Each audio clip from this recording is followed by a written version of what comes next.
Hello, everyone, and welcome back to what I hope will be a multi-generational, sprawling series of chronicles of epic adventures taken by a hopefully unbroken chain, but the world can be a very dangerous place, so we'll have to see. Of heroes, beginning with its very humble beginnings, actually, here at Arsha Bridge with the Sentries of Age. And to be honest, I don't think they call themselves the Sentries of Age just yet, but I think that's because they've only just decided to travel together as they seek out the violence of this world and do what they can to try to make this world a better place. Or, in the case of, Jonah Fever, search this world for all of its magical goodies so that hopefully she can gain a lot of the magic power that she has always just dreamed of having. Not in a controlling, I want to doom the world and, basically become the villain way, simply in the way where one reads stories about great powers and grand heroes and wants to try having that power, that ability to make trees erupt out of the ground or to make fire appear out of the air herself. And what better way for a humble farm girl like our girl Jonah to be able to do that than to travel with Pame Zior, the bookish leader who has like one of the highest leader personalities I have ever seen in my entire life at 99 out of 100. Who is from a very wealthy merchant family, who has watched as the land around them along the coastline where they made their fame and fortune slowly becomes broken from the constant raids of violent creatures that seek to destroy the villages and the cities that are basically in the world. I would hope they'd be occupied by more than humans, especially considering how interesting things can get with the elementals. But we'll have to see how this world, which is procedurally generated and which is random in all directions, so we have no idea what we're going to find anywhere. We don't know who we're going to run into. We don't even know for certain that it happens to be the deepest cultist that are the main enemies we will have to face. I'm a little nervous about that because if it happens to be some of the others, let's just say things could get very interesting. But we're here, building this world and its stories together. And as part of building this world, I am going to give myself a little bit of a challenge. I want to be able to go ahead and I want to be able to have a new world building little bit of lore that we add in every time we come and adventure with everyone. Not based on what they do, but based on what I think the world could really be built up into. And in this case, the more I thought about it, the more I realized that Grassy Goblin Bones Mountains is the very ancient site, a few hundred years old now, of where a tribe of goblins, which really should be called more like a kingdom of goblins, ruled over by a very powerful queen with very powerful magics, actually was able to control much of the land. They enslaved humanity, and, well, humanity is a strong word. The humans in the area, let's just say. And they kept control over them for many generations. And it was actually the Goblin Queen's control and the continuing subjugation as slaves of the humans that drove some of the humans away to become deepest, seeking refuge deep, deep, deep beneath the mountains, escaping into the caves to try to get away from their captors. Unfortunately, if you go too deep, eventually your mind and heart becomes twisted as well. So they may have traded one captive situation for another one, being part of the deepest cult, which is very sad. And I wonder if the deepest coming back up out of those caves after so long, having been told that the surface world was full of danger and full of villains like the goblins who used to control them, I wonder if, having been raised on generations of that story, and then emerging from the many mountains around, to find instead pastoral villages and peace where people have been enjoying the sunlight, the sound of birds, the fresh breeze for generations. I could see how that would drive the deepest to a form of rage, to know what they had been denied for so long. And then to have to look back on your dark, dank caves, and then to look at these soft sheep and know that you've been denied the peace that these people have had for so long. I could see that fueling a lot of why the deepest are actually around. As for the Goblin Queen, the fall of the Goblin Empire in this part of the world, at least, arrived with a cataclysm of the weather actually changing. Everything becoming drier and drier as droughts slowly began year after year to stretch out until the goblins' marshes dried up and they were no longer to grow the food or to sustain themselves in the environment that they were strongest in. With that drying up, their power began to fray at the edges enough that many hundreds of years ago, the humans were able to revolt and they were able to put the Goblin Queen down, the rest of the goblins scattering into a myriad of tribes that have disappeared along the edges of the world. And the humans made their way down the mountains and began to build a life down along the coastline, really crushed between the mountains, I'm going to say. There are more mountains here than I have ever really seen before. But there we go, my friends. That is going to be the little bit of extra lore I wanted to add into this world. And let's get moving. Let's see what it has to offer us. And this time around, we have the option of potentially recruiting a new member.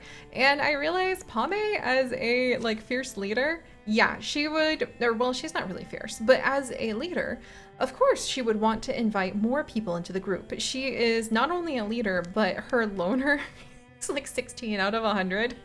So she's very gregarious and likes to have big groups and a lot of people around.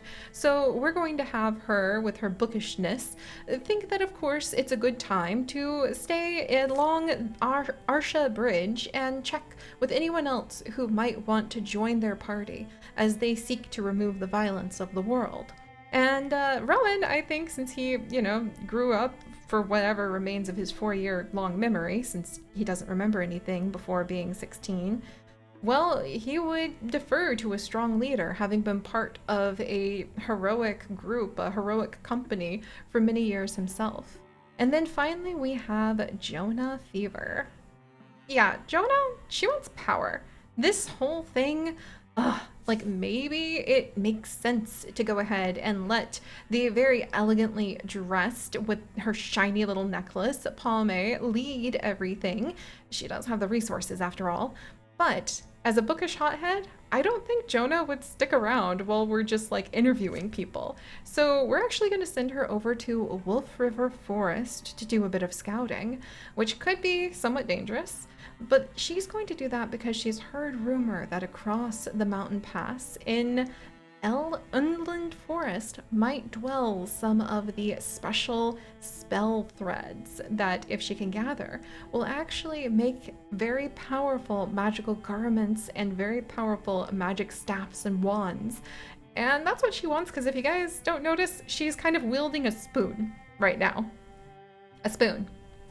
If she could, she would actually spend some time crafting some new items using, since we have no resources at the moment, the legacy points you can trade for resources. If she could, she totally Skulldoom. A wand named Skulldoom. We could go ahead and we could craft her a wand, but it would make it so that we wouldn't have enough legacy points to recruit someone. And since Pame kind of is the one currently holding the purse strings, she wouldn't even think twice about not recruiting someone. So we're gonna go ahead and try recruiting someone, but we're gonna send Jonah off to go and do a little bit of exploring on her own. And meanwhile, there we go. We're going to go ahead and we are going to recruit with Pame and Rowan a new member to our party. Okay, here's the other thing I forgot to mention. I'm going to try my hardest always to take the first randomization of the first random person that they give us with recruits. I don't know if I'm going to stick to that, and I may change their name and a couple other feature things, but a goofish romantic named Shara happens to be the person offering to join our group. You can re-roll if you would like to, or you could pick someone from your legacy characters if you would like to. But I'm going to do my best to honor the sense of randomness, and at least for this generation, since we don't have any legacy characters from the Centuries of Age yet, you can create legacy characters if your heroes live long enough to become old and retire, and then you can invite them back reborn with some of their skills as a legacy character in the future, or if they happen to die and you build them a shrine. Yeah. Let's just say I've had a lot of shrines in the past. But since we have none of those legacies having been built from what I hope will be very long epics of the Centuries of Age, we're going to do our best to just take the random people who show up. So, Shara McBrave. Alright, I might change some of her name, and I'll set her to be attracted to anyone, just because I think that gives us a lot more room here. But the morning of Shara's birth, all the men in town fell sick. Oh my gosh, what? It was taken as a sign the girl would have no success at courting. All of the men got sick. Maybe it was a tiny village, and they had been eating like from a bad pot of stew the night before or something like that. She once spent a summer in a large house, She once spent a summer in a large house, maid to a noblewoman and her estranged daughter. By autumn, she was running for her life. At least mother and daughter were speaking again. Her best friend died young, leaving a daughter behind. It changed everything. Shara fought to prevent the girl's future. I think it to protect. Let's say I'm 99% sure that's supposed to say protect. I don't think she's fighting so that her best friend who left a daughter behind. I don't think she wants to like kill the kid. So there we go. So she's going to join us to protect the girl's future. And she didn't make it as a maid. And she's a weird clown who's loyal. So I think she's taking care of this kid. That's really cool. Maybe when like she's close to her 40s or so, if we get someone who's a young girl, we could say that they happen to be that girl that Shara, I guess, is raising. Wow. All right, let's see. So she is a romantic goofball who's also hot-headed and snarky. I'm beginning to understand why she didn't quite make it as a maid.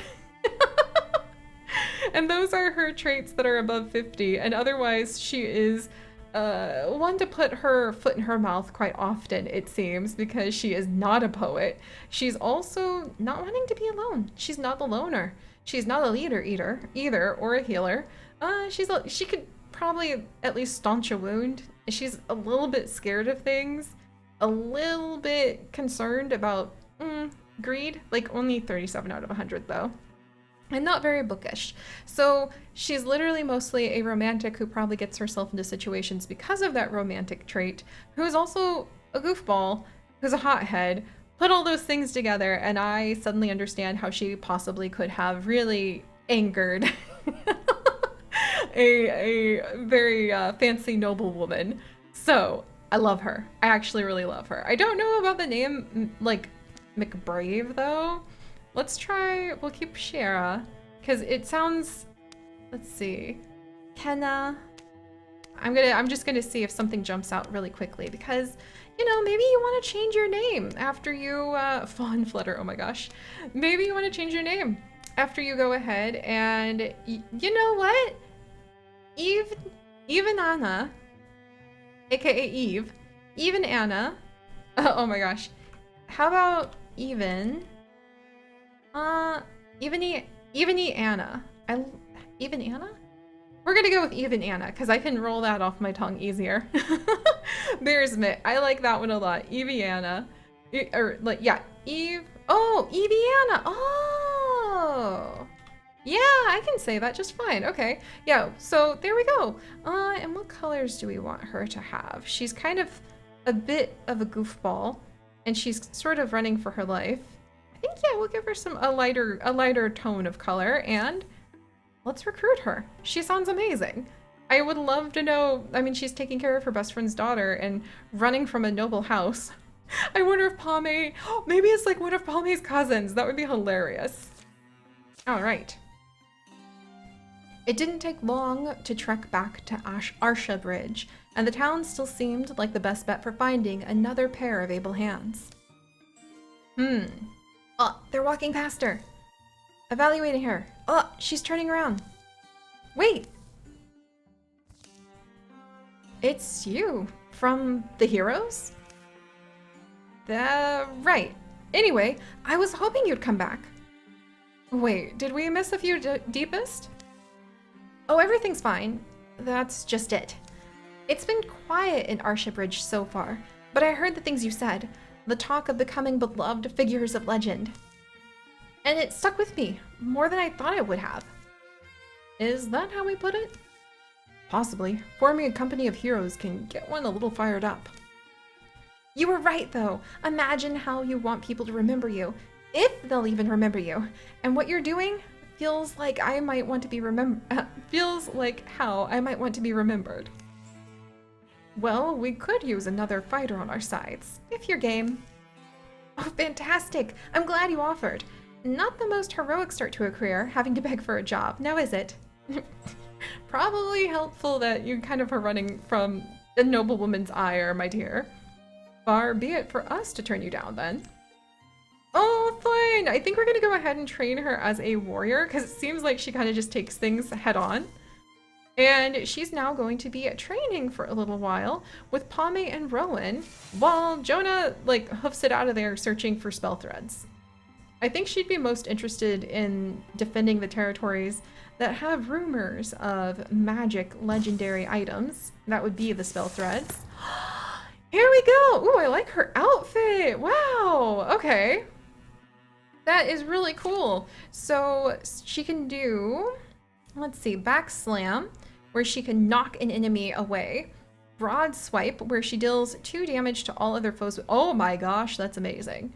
Paladin, if she ever ends her turn by moving, she will automatically enter Guardian. I think we're gonna go ahead and do broad swipes, because I also think she's probably a little clumsy. That's one of the ways I think she failed as a maid. So I think that would be quite useful indeed. But there we go. So let's go ahead and have everybody try to catch up with Jonah here.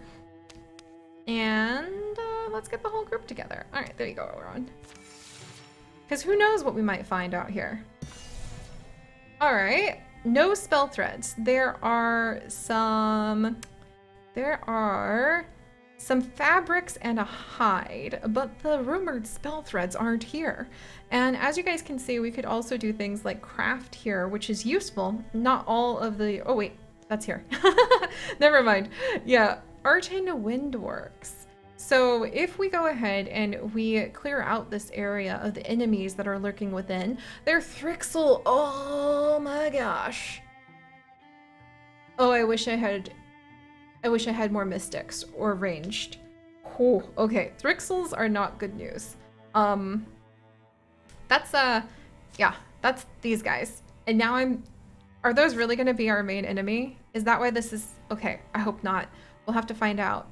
So that's a really not cool thing.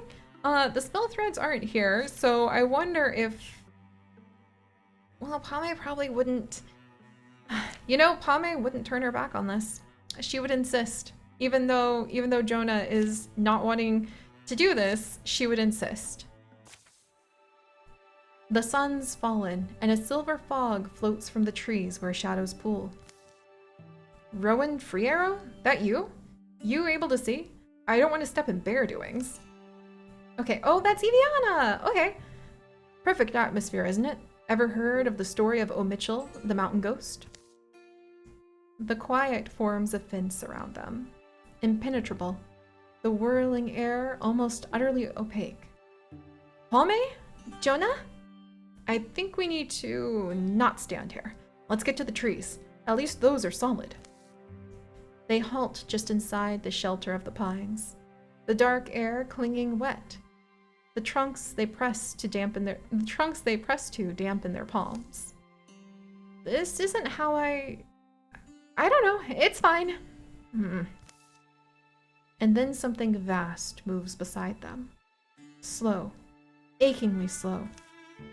It passes, too enormous to be seen, impossibly silent. I'd believe in anything now. Ooh, this is so cool. Ooh, look at that! I'd be kind of scared, to be honest, though. Whoa. Night's fallen. The fog wanders away, clinging to the felty outline of that gargantuan shadow. Wow. Oh, that's so cool. So we could either find the others, maybe they saw it too, maybe they saw it better, or Rowan wants to. I'd rather take a look now. Trails go quick in the dark. So Rowan does have experience on trails after having been part of Lady Greenfield's company of heroes.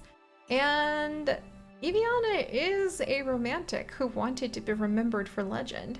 I have a feeling that this would kind of pull at her. This sense of that was something special that I could be part of. So let's go see if we can find it. Come on, we won't go far. Within shouting distance. Lead on then. Hope you don't mind if I stay ready. The night, emptied of silence, fills again with noise. Crickets and owls and scuttling ferrets. Approximately where the giant had passed, they search.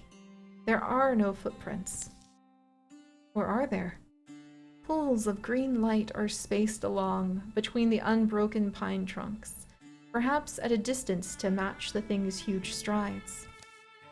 Even as they watch, the light pools rapidly shrink into the ground, drying, sinking, perhaps just like fading starlight. Rowan runs to stoop over one of these and scrapes the earth away with the strong limb of his bow. Careful! He plucks a glowing seed from the ground as it tries to burrow deeper.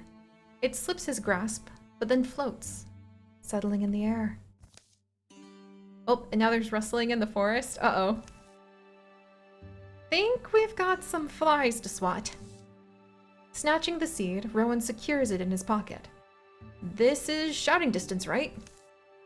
It's certainly worth a try. Palme! Jonah! Their friends find them. But so do their enemies. Oh boy. Ah! So, disorder. Walling provides no armor this combat. Uh-oh. So, because we're so disordered, we can't, like, lean against each other or behind things to get extra, like, cover. Uh-oh. Okay, and it is indeed the Thixel. Dweavers and Thrusks, who weave the Dweavers. Its head weaves in odd patterns. Eyes shine like moons. Hissing suddenly, it looms to strike. I wonder if these were actually after that large creature, or maybe the pools or the seeds that it left behind. So does that make that creature friend or foe? Clamoring and then the Thrusk, clamoring and clattering, it cries out in a doubled voice. These guys are really nasty because rumor has it that both of those heads can attack you at the same time, which sucks. But alright, so where are they? It looks like we have carapace lamps. Uh-oh. They've been here for a while if there's like carapaces that they've been growing. And eggs! Oh, I don't like seeing eggs in the... Oh, no. Oh, no. Come on. Dang it. Okay. We have to get right up in there with our warriors if we want to go ahead and be able to give them some good attacking. But I think Rowan, being the most experienced here, yeah, he would definitely jump over. Okay. Well, Foxflight. Once per combat, activate to dodge the next 2 attacks against Rowan, but lose some speed. You know, we might have to do that, but Rowan's the only one who has, like, actual hero adventure experience, so he's gonna try to lead the way.